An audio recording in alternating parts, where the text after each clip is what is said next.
Dorks. It is the Turtle Dork here with a new recap and reaction, episode 8, season 4. Good Lord, I can't believe we made it this far.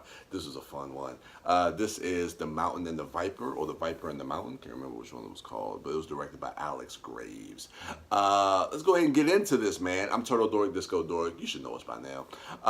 The Wildlings, they raid Mole's Town. Oh, yeah. Yeah. That was We had this conversation about not remembering the episode that we just watched, and every time that I talk to you about the opening scene of an episode, you make it seem like it was something that happened like a week ago. Okay, how many episodes did we watch today? God damn. Exactly. This is our 7th? Look, all this shit bleeding together. Oh, man. Yeah, man, the Wildlings, man, they're on a rampage, man. They're ready for this war against Castle Black and the Crows, man, and they're going through every single town, getting to where the Crows are, and the next town in their way is Mole's Town. And you know, we saw in the previous episode, man, Sam thought Gilly was gonna be safe there. You know what I mean? It's like, look, you can't stay here, Castle Black. Huge oversight. This is where you need to be. This is keep you safe here, you know. You can't do that. And we see that in this opening scene, because once we hear that thumping, that music, and the Thins and the Wildlings coming in, Tormund, it's a wrap for them folks there. Yeah. And but I like, and also, man, I'm looking at Ygritte, because Ygritte is now just, it's almost like she has, I don't even want to say the word lost herself, because I don't even think that may not even be the right term for her, but just where she was with Jon Snow, and even knowing that knowing what happened with Qhorin Halfhand and him killing him to invade the Wildlings, and the stuff that she said when they climbed the wall to get on the other side of the wall. She's like, look, it's me and you, you know, just make sure that we got each other's back, and that's the only thing that matters. But everything that kind of played out, you know, didn't really go in their favor, and now it just seems like she's just kind of like at this point, you know, where she's just going ham, and you see it, and you see it in the way she. Well, the thing is, like, this is what it means to be a wildling. This is what they do. Well, yeah. So she's not acting out of character. We just caught her when we meet up with her when she meets Jon. We don't get to see her behaving like this, but this is who she is. Yeah, and that's what I was thinking. Like, this is just always who she's been. So, but to see her revert back to that, to see where she was kind of heading with Jon. And I just think that, I know during my initial watch, I don't know that I was necessarily really paying attention to, but on this rewatch, I mean, ultimately, with what she's doing, how she's slaughtering these people, there was no way that she was ever going to be like living peaceful with Jon Snow. Like, it was inevitable that she was going to be killed, or, you know, something bad was going to happen to her character because of just what she's doing. Like, she's slaughtering like innocent people. Yeah, I know. Yeah, and women, kids. Well, not kids. Well, no, she let the baby live, but still, like, she's slaughtering innocent people. Yeah, and that's the thing too. I don't know if you want to say that's a redeeming quality, but when she finds Gilly, because she hears the baby, and she could easily, because she has no ties to Gilly. She doesn't know who she is, like the way we know her in relation to Sam and Jon. But at that moment, she decides to spare her. You know, which was an interesting choice for her to do that. I don't know if that's something to be a redeeming quality that they want us to connect with her in that way, but I just found that to be interesting, the fact that she, out of all those people they were slaughtering, she's the only one that found Gilly and decided to spare her life. Maybe because she had the baby. But then we get to Grey Worm and Missandei have a little budding romance going there. So they're in like the stream of a river, and they're cleaning themselves and stuff. And the unsullied guys are on one side, and you have some of the women on the other side. And Grey Worm catch a glimpse of Missandei. That wasn't no goddamn glimpse.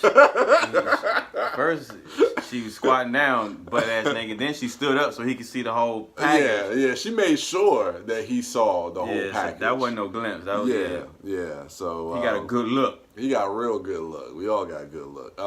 So see a little budding romance going there, and then there's a conversation between Missandei and Danny about that about Grey Worm as well. And she asked, when they cut him, they cut everything. They leave the what was the term? I forget what she said. the pillar and the stones. The stones, yeah. Is it just the pillar or the pillar and the stones? I don't know, and I ain't trying to find out.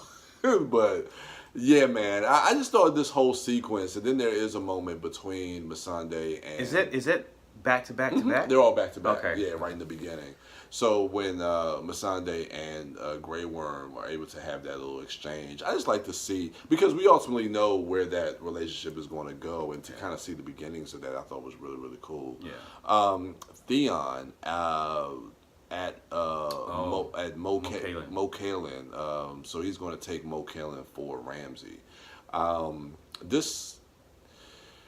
Man, everything with Theon so far is just hard for me to watch, man. I just feel so bad and so sad. It's just so sad for him. But he's able to go into Kalen, and basically Ramsay wants to take over that land and to show his father, because his father told him to do it. Yeah, told him that he needed that because I think that was the last piece of land that he had to take from the north, because he's the warden of the north. And so Ramsay takes it and uses Theon to do that, because there's Ironborn in there. And he goes in there, and the guy, he was able to talk the guy down in the beginning, and then he starts to kind of lose him, and then you can see Reek coming back out a little bit, and then one of the guys puts an axe in his head. It's like, look, if you're saying that he'll spare us and all we have to do is wave the white flag, wave the right flag. I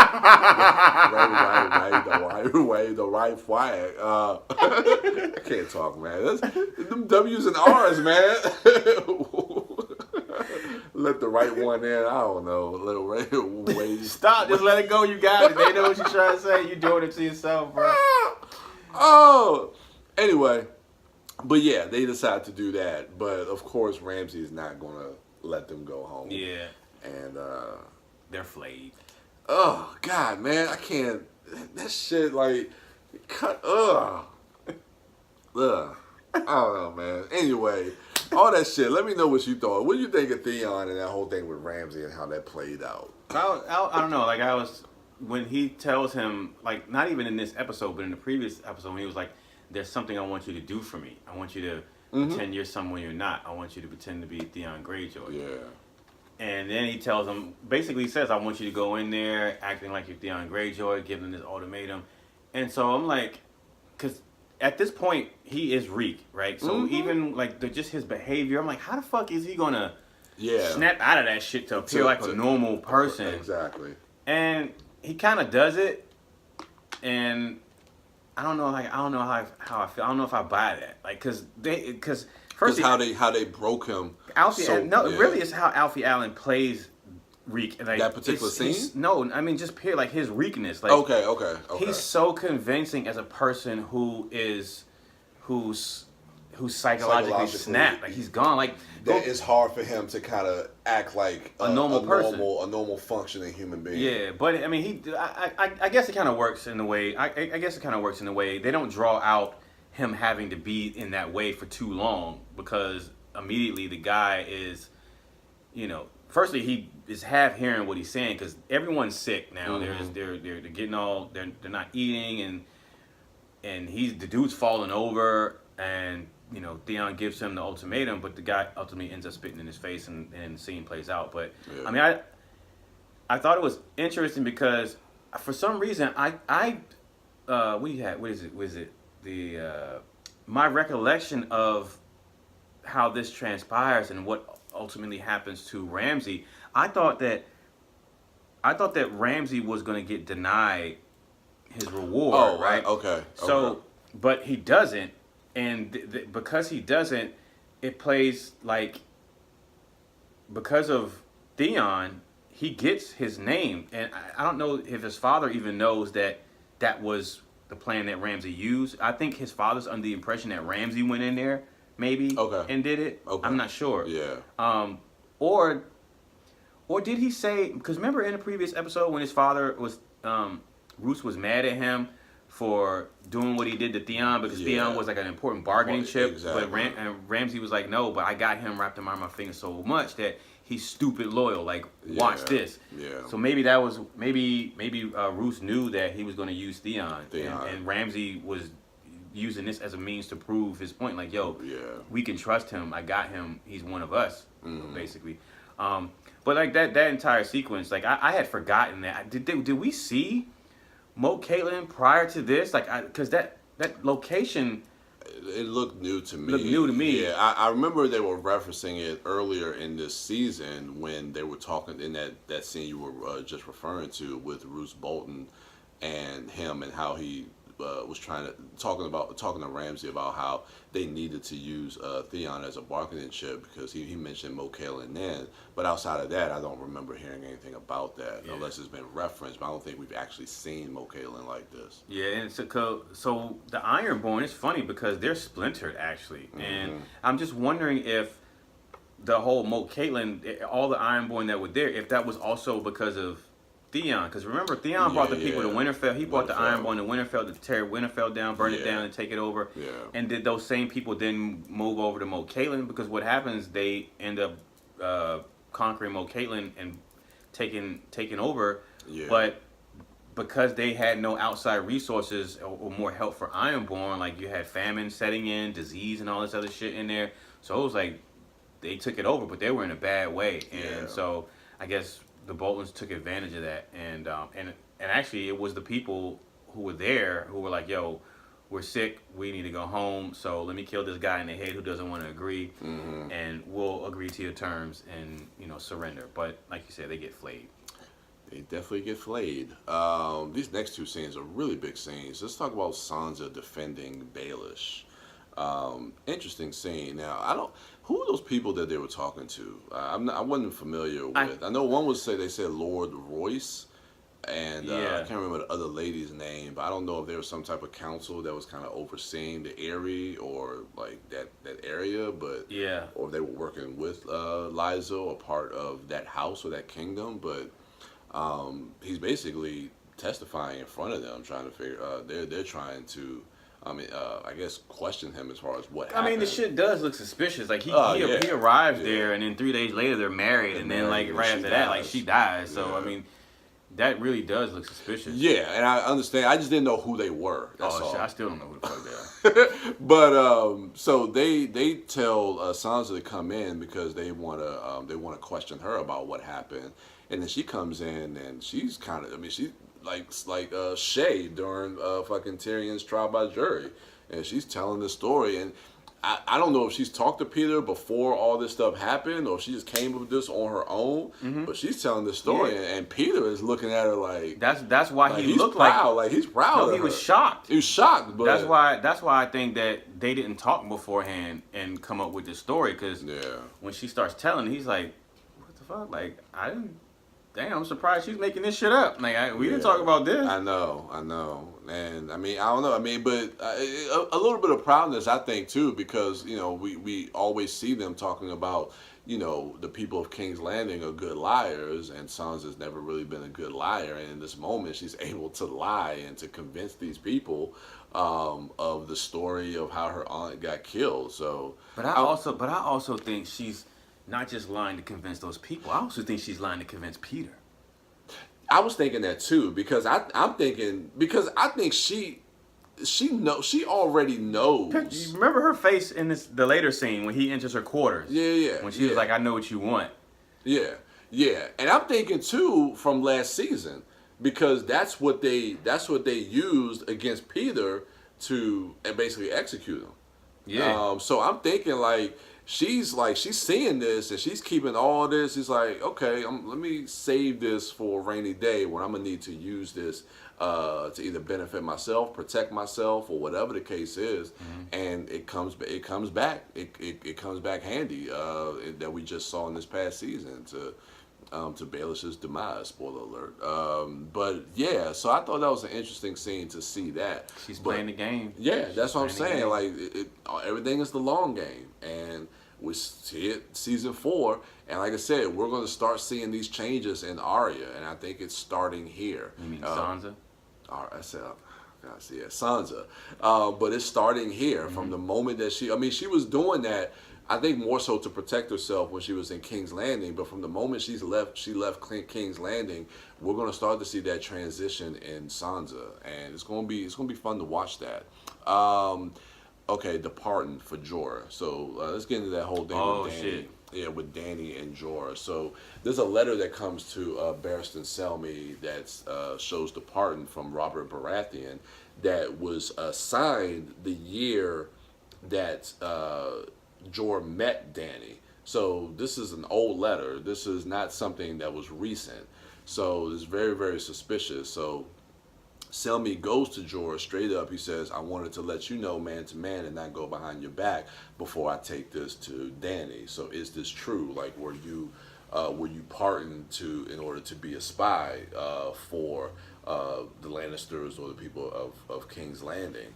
And so when we get into that throne area where Dany is, she basically just tells Jorah like straight up like what's going on, and I felt bad for him in this moment because we definitely know where his alliances lie and the devotion that he has to Dany, but I mean all of this started from a very deceiving place.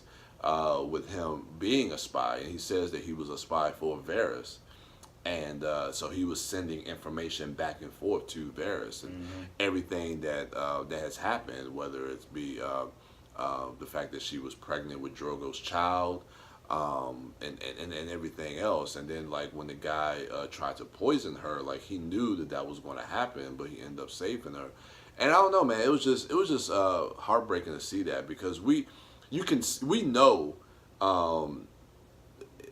what his true intentions are, and I don't know, man. It was just difficult. It was difficult to watch that, but on the flip side of that, I get it. I understand why Dany would feel that way, would feel betrayed, and would feel like how she couldn't trust him anymore. Because I mean, if I had somebody that was counseling me. And I entrusted somebody to counsel me and advise me to basically become the queen of Westeros or the king of Westeros, and we're going towards the land that you were banished from, but yet to find out you're a spy for them. Like, how can I believe or trust anything you say I don't know if you're sending me into trouble or whatever the case is? Yeah. And I don't know, man. Like. Yeah, how'd you see all that stuff play out as far as with Jorah? Well, I mean, you sympathize for that character before before the letter even comes. You sympathize with that character because for his unrequited love or whatever. Yeah, but this definitely doesn't help. Doesn't, not at all. And I'm trying to remember. This particular scene makes me think back on when they first met, like when he first came into her service.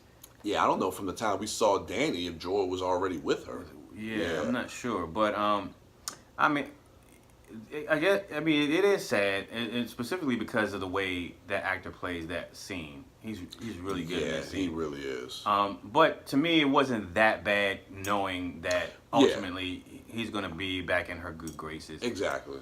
Exactly. So I didn't feel too bad from that. Yeah. I'm just. Because like I said when we were watching, like he got off light. She let that motherfucker live. Like, true. I'd have killed him. Yeah, especially like how we see Dany treat some people later on. Yeah, so he got off light, and so and considering like what he did, I mean, she wouldn't have been in the wrong to do something much worse to him. Oh no, not at all. Not at all. luckily she let him live. So Yeah. he'll be all right. He'll bounce back. Yeah, oh, He'll bounce definitely. back to the friend zone. Yeah, he'll get back. Right now, he's completely out, but Yeah. he'll get back into that friend zone area and start pining over her again. Where it seems like that's his area that he like. That's his lane. Like he feels comfortable there. that's his feels, lane. He's not comfortable there, but that's his lane though. Yeah, being so close but yet so far. We talked a little bit about this with Theon, but Roose Bolton gives Ramsay his name. Yeah. So when we see that sequence, For some reason, like I thought that shit was totally went the the opposite way. way. Like I thought, Yeah. for some reason, I thought that Roose ended up telling him, "I'm not gonna give you the name. I'm never gonna consider you a Bolton." something is going to happen because we get Battle of the Bastards, so he's going to ultimately, but because I know Ramsay ends up killing his father. So I know there's going to be something that happens. Maybe he takes it back. Maybe he reneges or some shit like that. I don't know. I know. My brain was telling me it was just remembering a sequence where he tells him, "I'm not gonna give you the name, or you can't have the name, or whatever." Okay, so we gotta look out for that because I know something with Roose and Ramsay is going to end up happening. But this is what Ramsay always wanted, and Yeah. and really he has Theon to thank for that. Yeah. Yep. Will he thank him? Fuck. Probably not. He gonna think he told him I need a bath, so he gonna make him go I home know. and give him a bath. That was his thank you. Yeah. God, I fucking hate Ramsay. Arya and the Hound. when they arrive at the gates of the Eyrie, they arrive a little too late. She did some shit that I would do. She did some shit that I would do. It's just like of course. Like of course.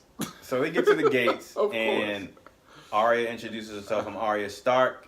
Uh-huh. And the Hound introduces himself. I'm the Hound. I'm Sandor Clegane. Yeah. This is my traveling companion, Arya Stark of Winterfell. And the gentleman at the gate says, "Well, oh my goodness, in that case, my condolences, because Lady Erin's dead. Yeah, She died 3 days ago." Yeah. And the Hound's face was He's like, fuck. "What the fuck?" And right at the same time, simultaneously, Arya just busts out laughing. It's like I know it's like 3 days ago. It's like wow, really? And it's just like I guess all she can do is laugh. Yeah. She can't really mourn for Liza because she mentions as they're walking towards the gate like she's never met her. She doesn't really know who she is, but like the Hound says, like she's blood. Even though you may not know her, she's your blood. Yeah. But then when she finds out, like, well, she's gone. She's dead.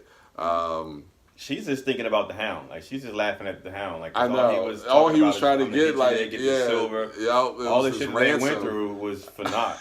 That shit was funny to her, and that shit's funny to me. It was funny to her.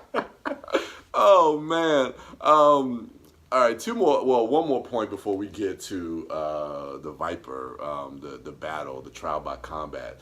The scene before that with Jaime and Tyrion. Yeah. So if you know, because I didn't know what the hell the story about the beetle. I was listening to it, but like within the context of the show, like what is that referring to, or what was he trying to correlate that to? So I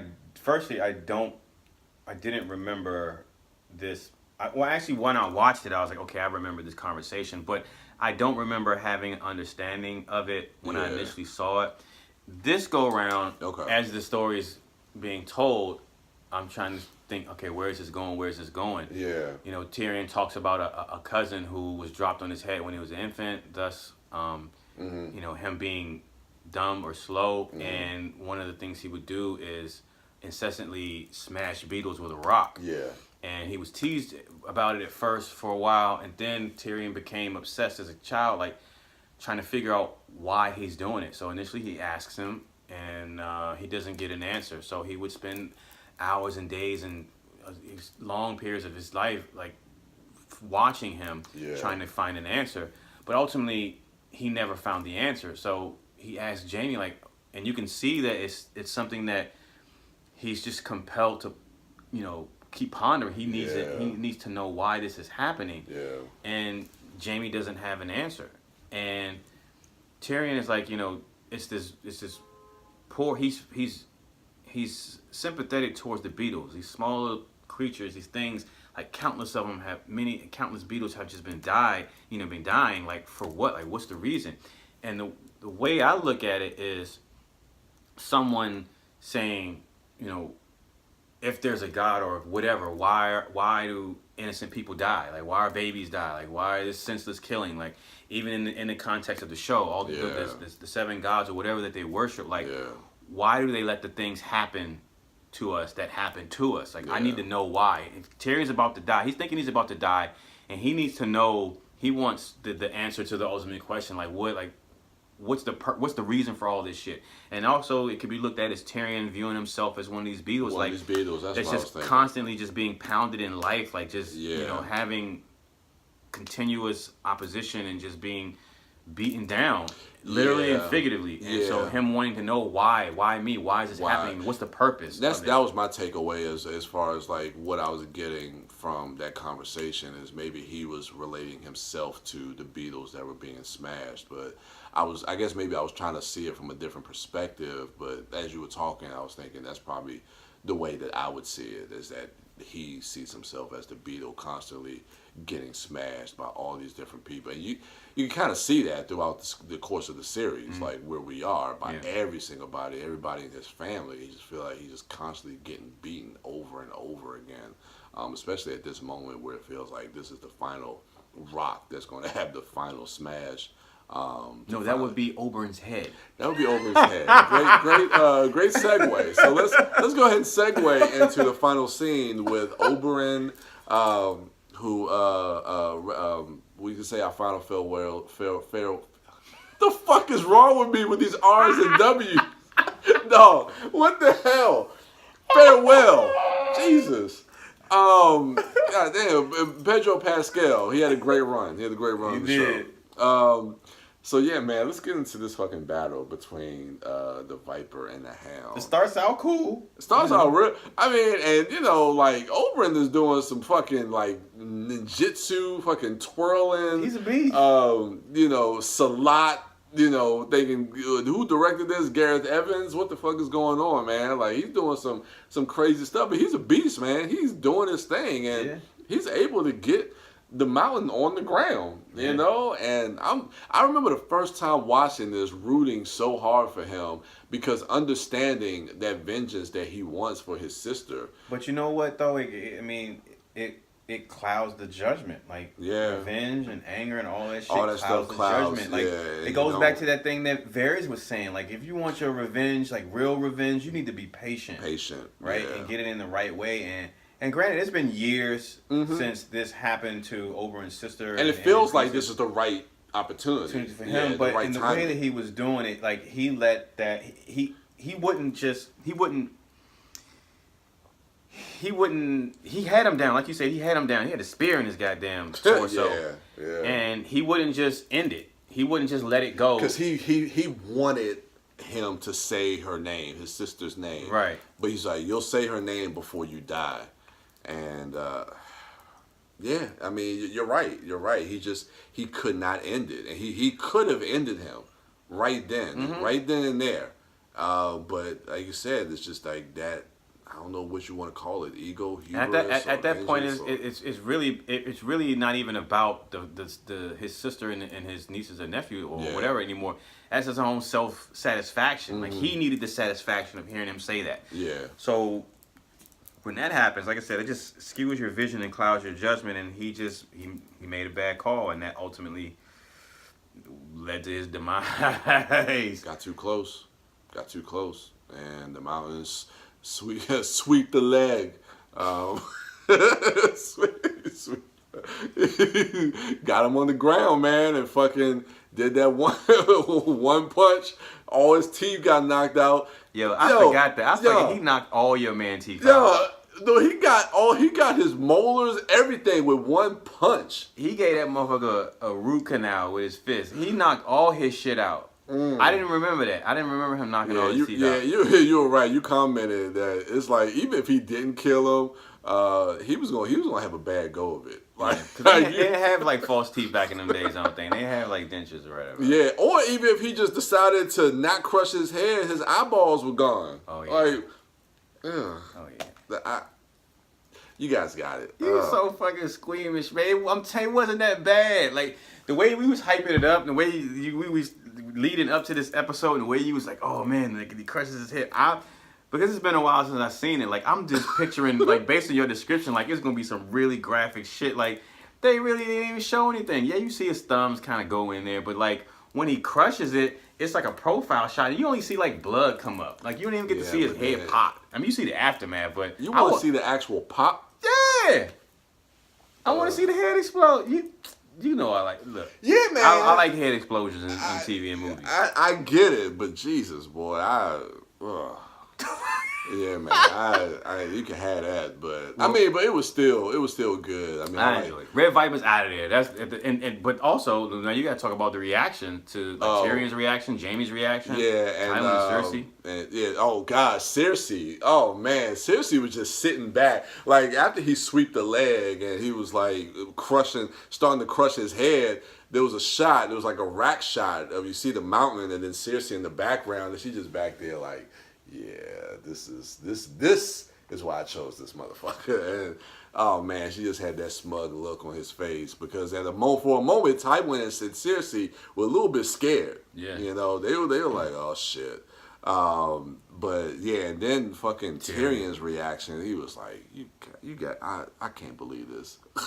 Like this shit is really about to happen. And then like old girl, his wife, I can't forget her name. She do the scream. She do the horror scream. The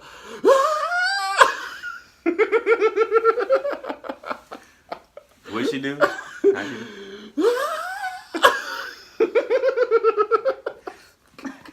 Oh, you gotta do the quick zoom in. You know when they do the thing. I was like, man, that shit was crazy, man. I remember the first time seeing it, like being caught off guard, like. I didn't think he was gonna die, but then when it happened, I remember being surprised. And then maybe it wasn't like maybe it was just the way that he died. I was like, oh my god, that's fucking brutal. Because you were laughing at his yell, the way he was yelling. Because that shit was funny. But the way they set that character up, like in this season, like he's badass. Like he's smooth, he's cool. Like even within the context of this particular fight, like he was dominating the fight up until that point. So I didn't take him losing in that way. If he was gonna lose it all, not in that way, but shit. Yeah, man. So Pedro Pascal, you had a good run, but this puts you on the map, and your career has gone off the chains. Can't wait to see you in Mandalorian later this year. Good work. So, but yeah, your time on this show is gone. Your watch has ended. Your watch has ended. So let us know. That is episode 8. 8. The Viper and the Mountain. So let us know what you thought of this episode in the comments below. Remember to rate, like, subscribe, and share, and check out our other dorks at Mouth Dork, at WB Dash, at Sidewalk Siren. Check out the podcast at ItModcast. And yeah, I think that's it. I think we're done. Yeah, we're done. I'm the Turtle Dork. This is the Disco Dork. Lurking. We lurking, and we out.